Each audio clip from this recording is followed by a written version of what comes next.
Okay. Okay, it's Adam from Birdwood Guitars, and surgery is about to commence on this Ibanez Roadster 2, which is late, I think early 80s. Early 80s S-Type by Ibanez. Customers brought this in basically because that's all the bits. Okay.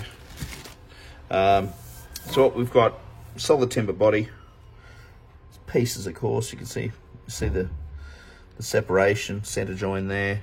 It's got a nice laminate over the top of, I don't know, maybe mahogany. Might be mahogany veneer. All right, so first thing we're really going to do is just give it a clean. Now, I've got some bit of cleaning solution here. Some of that gunk off. Looks like it's been flicked with paint or something, or it's just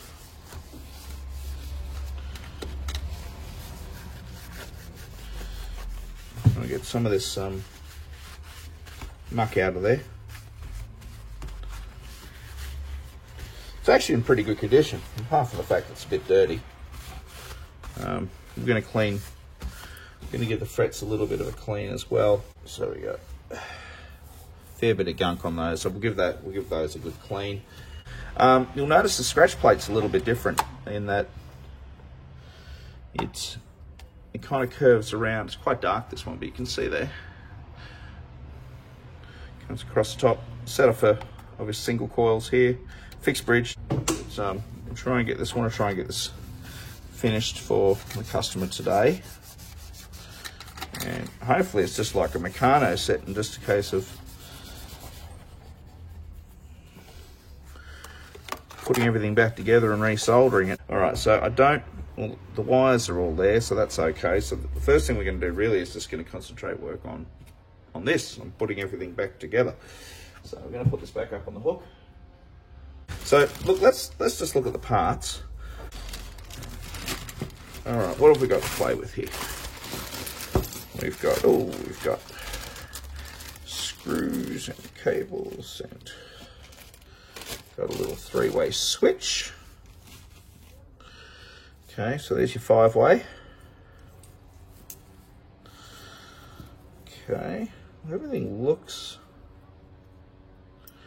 intact, and the joints so far looking okay. I think actually he just disassembled it, and they didn't know how to put it back together again. So let's have a little look. We've got all the springs here. Now, you can do this with your own guitar.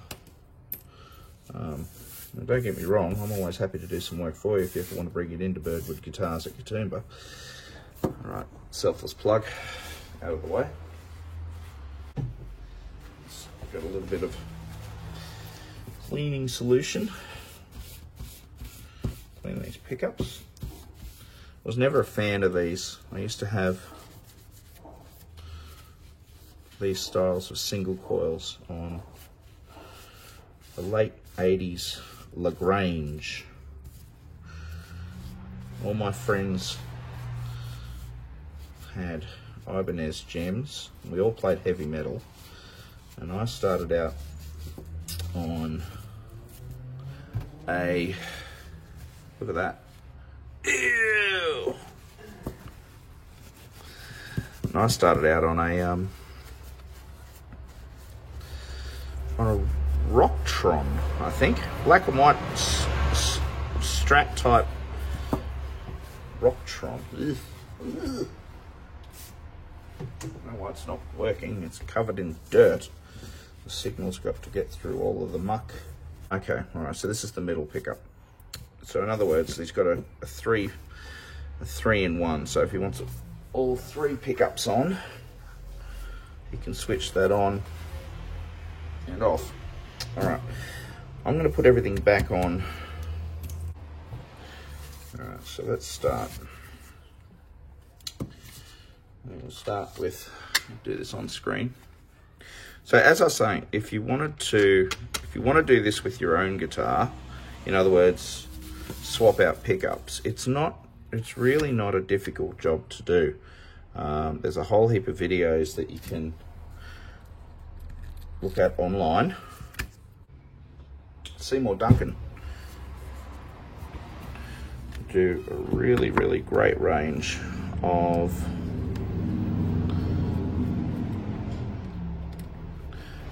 pictures, which show you how to wire up particular pickup configurations, and for bass and for, that's going to be too high, so let's just drop that down to there a little bit.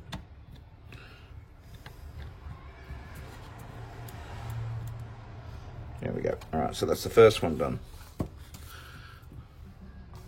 All right, okay, so we're back. So what we've discovered is that the little switch here, the little switch there is, you see how it's twisting? All right, there's not much I can do about that today. I've got another switch coming in, but I'll get the guitar back at a later date to replace that. The owner needs it back pretty quickly, so they feel good. The pots feel good. Now you notice on the back here, so this is all wired in. We're going to tidy these up to cable tie, the wires there. Now what we're basically doing, this is your volume control, that's your tone control there. So volume, tone. This is a little flip switch which basically kicks in the single coil, so no matter what position, this is a 5-way switch. 1, 2, 3, 4, 1. Hang on, what do we got here? Once I get this all wired in there, so let's continue just putting these back together. So I've kind of jumped ahead here for you because you didn't need to see me do 3 of those, and also went up the street to go and get a couple of parts. There we go. Tighten that on. Now the thing is, especially with an old scratch plate like this, because they do tend to get old, you don't have to tighten these up super tight. A little bit of pressure, that's it. A little bit of pressure, that's all it needs. Same output jack, I think I've already done that one just in case. Now at the moment I'm not going to replace any of the parts. 2 reasons. One, especially an old guitar like this, which is vintage. It's 1980s, but it is vintage. It's nice to try and keep the original components if you can, in my opinion. Having said that, if they're absolutely shot, if you can't be repaired, try and replace them if you can with some, if you got new old stock or anything like that, or at least something that's going to do the job. This is not necessarily a collector piece guitar, this is actually a workhorse. So again, when I tighten this up, I don't want to over tighten it, because the plastic is actually fairly old. So the older plastic gets, the more brittle it gets. So there you go. So that's in nice and neatly there. Here,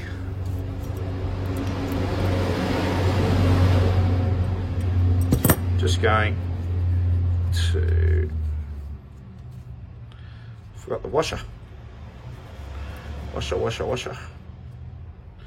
Now, fingers crossed, the only thing I'm going to need to do with this guitar, as far as soldering is concerned, is just simply reattaching and resoldering the earth wire to the bridge. Okay, we are back.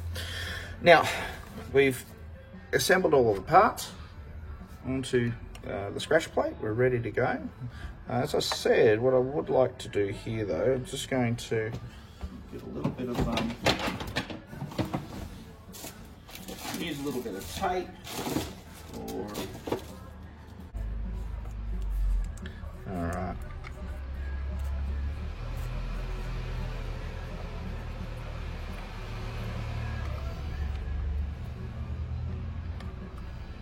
There we go. And hopefully that's going to fit in there rather nicely. Now you'll notice here, this is the ground wire. All right, so what we've done here is we've used the pliers. We've actually got a physical link. So when you're putting wires together, it's actually good to actually have like a physical link like that, all right, when you're soldering. Okay, so here we go, a little bit of solder. 3 seconds for heat.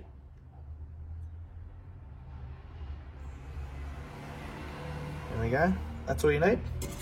Don't move it. So there's a little rule for soldering, 3-3-3. You go heat it for 3 seconds. So I'll put the solder on for 3 seconds, take it away and leave it alone for 3 seconds before you move it. So that's a good strong solder joint now.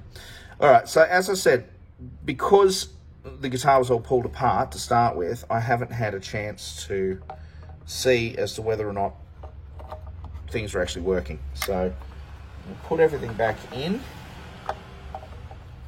and we will see if everything's going to fit in.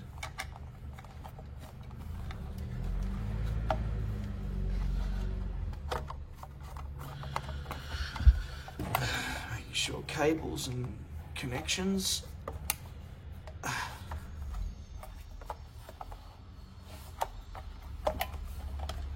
It's like a job, isn't it, you know?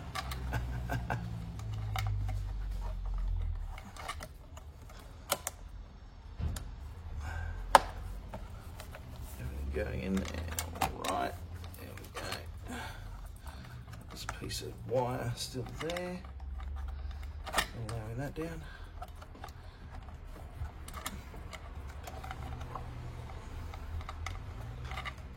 There we go. That's it, all right, we are down.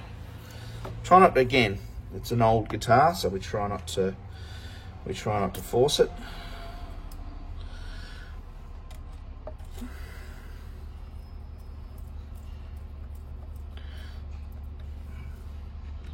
Screws in. The screws look quite new compared to the guitar, so I'm expecting that. No, they haven't tarnished as much as these other screws have. May have to do with what they're made from. Now, the owner of the guitar still has the pots, the knobs. At his house, I believe. So I'm not going to need to supply those.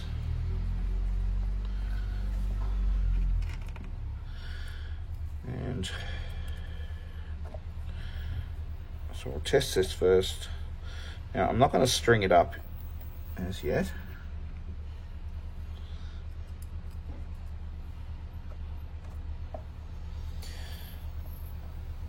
I do need to have a little practice amp on the desk. I've just done a big change around in the shop, moved a whole heap of things around, and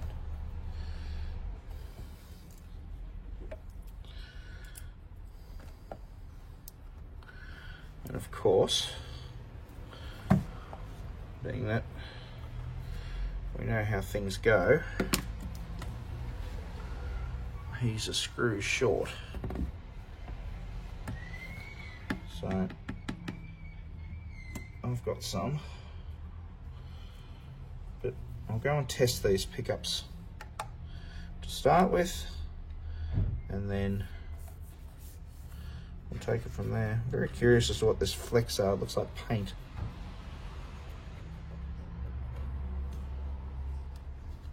I'm hesitant to try and take them off. I might use a little naphtha to take those off, but we'll test the guitar and we'll see if it's working. All right, so they're all working. All the pickups are working, which is wonderful. Middle pickup is a little weak compared to the others, but it is functioning, which is good. It's time to clean those frets a little bit. Alright, now I don't need the soldering iron now, which is good. So turn that off. Get in it. Now this is what you're talking about when you're cleaning your guitar. That's been cleaned for a long time. A little fresh paper might be nice. It's always handy to have a toothbrush. We'd have a toothbrush handy sometimes. Give the toothbrush a little bit of a spray, some cleaning compound.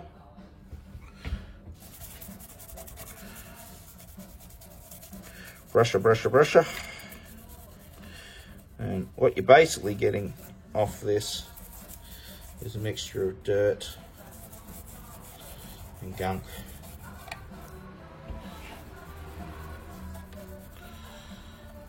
And muck from people's hands. So, especially a guitar like this, which has been played live,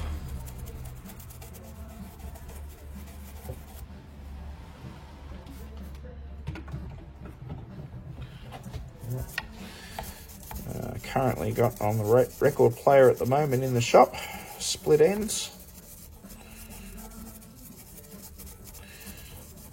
I used to love split ends when I was a kid.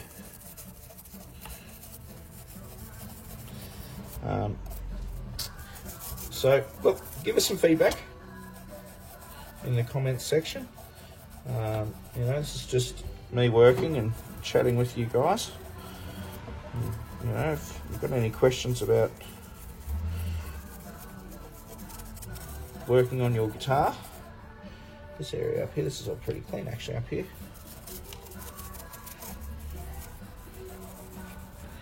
Get that gunk out, there you go.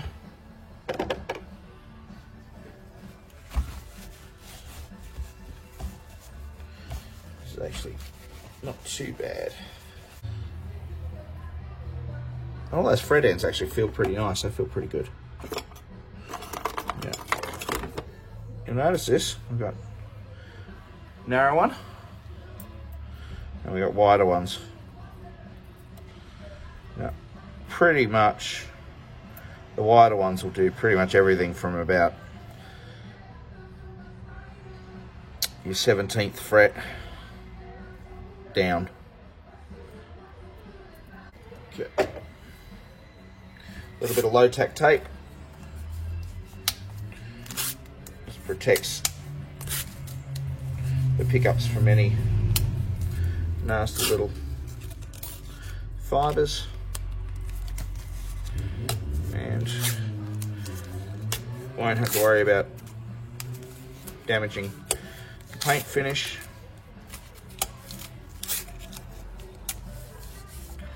There we go.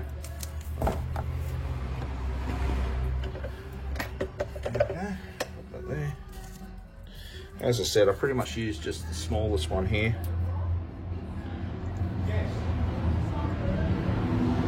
But it doesn't take much.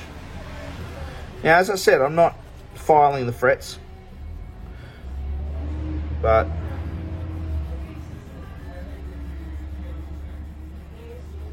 have a little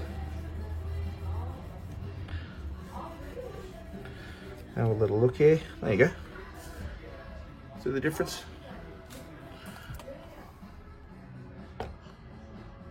And that will be an absolute pleasure to play on. And it really doesn't take a lot of work to do this. Back and forwards a little bit. A little bit of steel wool. You can get those erasers. You get those string erasers too. Fret erasers, whatever they are. You kind of go through different grades. Now, as I'm saying, I haven't filed these, so we don't have file marks to worry about. We don't have sandpaper marks to worry about buffing out, so we don't have to start at, you know, your 400 grit and 600 grit and 800 grit and then 1200, 1500, 2000. We're not doing any of that, so that's why I don't mind doing this, because it's just improving the playability, and it's probably about 5 minutes out of my time to actually do this. But you don't need to see me do all of them. It's not very exciting. Let's see what we can do. All right, so we're stringing this up now. Now, we're spending time having a look around for where to put the strings. Because if you look at the back here, there's no holes there for the strings to go through. And if we have a look at the back, you'll notice there's no string ferrules on the back.